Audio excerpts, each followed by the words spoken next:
সুখী হবে। থাক থাক, আমার সুখ নিয়ে তোমায় ভাবতে হবে না।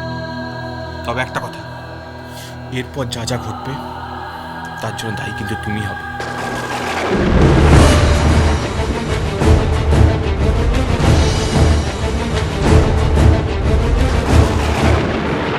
আপনার চা।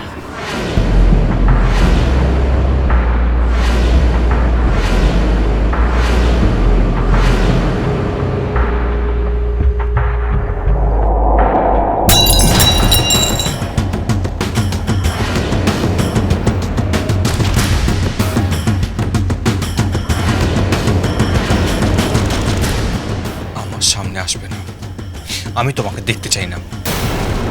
দেখতে তো আপনাকে হবেই, ভয় নেই। আমি কখনো স্ত্রীর অধিকার নিয়ে আপনার ঘরে যাব না, আপনার ফুলশয্যার খাটেও যাব না, এমনকি আপনার কাছে স্ত্রীর অধিকার কখনো দাবিও করব না। তবে হ্যাঁ, আমি যখন এ বাড়িতে একবার এসে ঢুকেছি, তখন এ বাড়ির বউয়ের অধিকার কিন্তু আমি আদায় করবই। আর তারপর দেখব আপনি আমাকে স্ত্রী বলে মেনে নেন কি না।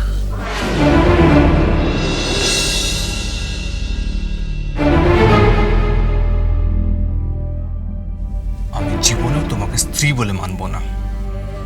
দেখাই যাক না। আমার বিশ্বাস আপনাকে একদিন আমাকে স্ত্রী বলে মেনে নিতেই হবে। No, never. I love Toda, I love Toda, and I love Toda. শুনতে পাচ্ছ তুমি?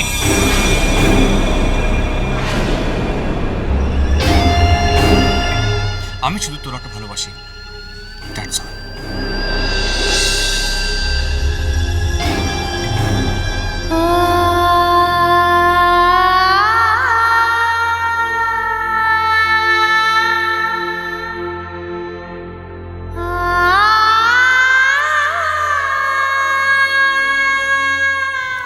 আমি বুঝতে পারিনি মা,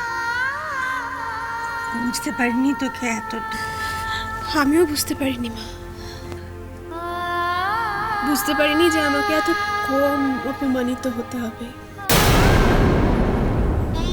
হ্যাঁ মা, আমি তো ভেবেছিলাম আমাকে বুঝি এ বাড়িতে কেউ ঢুকতেই দেবে না।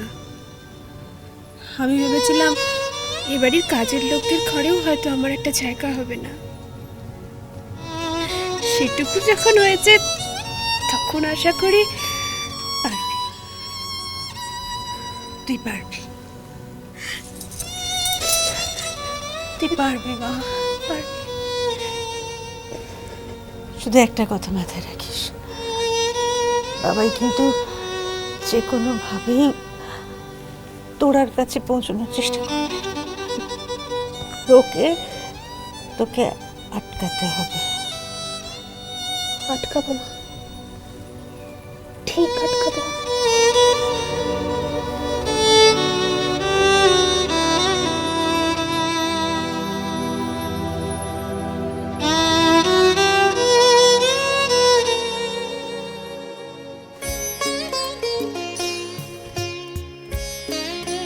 আরে আমার রুমাল পার্স সব কোথায়?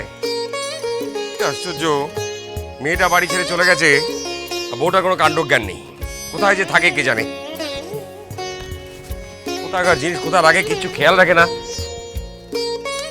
আরে তাড়াহুড়োর সময় মোজাটা খুঁজে পাচ্ছি না, কোথায় কি রাখে ওই জানে।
এটা আমার তোরা মায়ের সেই পুতুলটা না,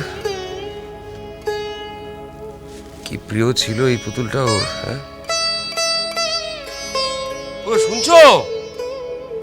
আরে তুমি আমার তোরা মায়ের সঙ্গে সবকিছু পাঠালে আর পুতুলটা পাঠালে না। এটা ওর কি প্রিয় ছিল। কতবার যে বিয়ে দিয়েছে এই পুতুলটা।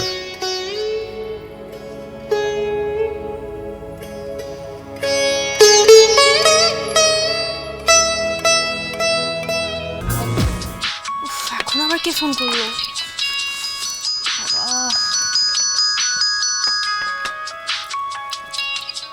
বাবা। হ্যাঁ বাবা বলো। তুই কি করছিস মা? আমি আমি এখন বাড়ির সবাইকে কফি করে খাওয়াচ্ছি। কফি খাওয়াচ্ছিস? তুই এর মধ্যে রান্নাঘরে ঢুকে পড়লি? কি আশ্চর্য, বিয়ের একদিন কাটতে না কাটতেই তুই রান্নাঘরে ঢুকে পড়ছিস। হুম, কিন্তু তুমি হঠাৎ এখন ফোন করলে?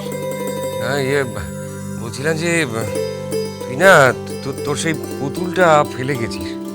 হ্যাঁ, তো আমি ওগুলোকে নিয়ে এখন কি করবো? আমি পুতুল খেলবো নাকি?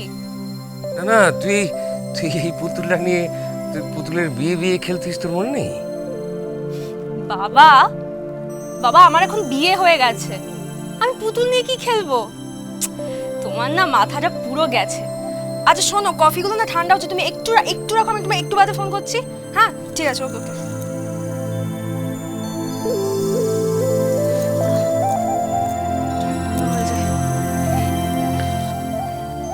সত্যি তো, আমার মেয়েটার তো বিয়ে হয়ে গেছে। ও এখন আর পুতুল নিয়ে কি করবে? তোর আমি বড্ড বোকা। আমি ভাবছি ও আমার সেই তোরা মা কত বড় হয়ে গেছে। মনে পড়ে যায় সারা বাড়ি ময়, ছেলেবেলা দিন কাটানো সময়, স্নেহ মাখা সেই মায়ের আঁচল, বাবা কি হয়েছে? কি হাত ডাক কেন?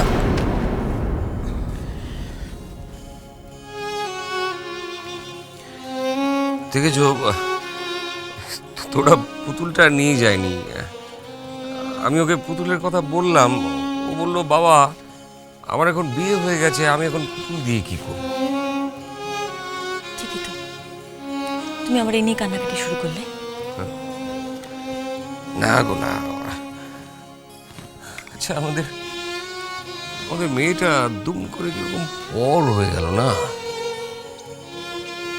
আগে লিখতো ডটার অফ অজয় মল্লিক, আর এখন লিখবে ওয়াইফ অফ ওমকার চৌধুরী। ঠিক আছে, আর এসব নিয়ে মন খারাপ করতে হবে না। চলো খাবে, আসো এসো। ও তোমার অফিসার কি হয়েছে বললে না যে?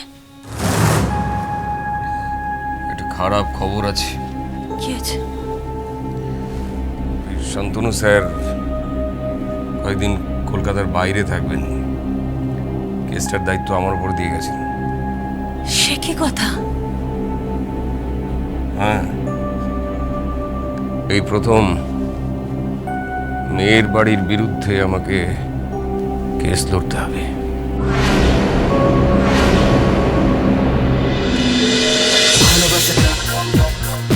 ভালোবাসাটা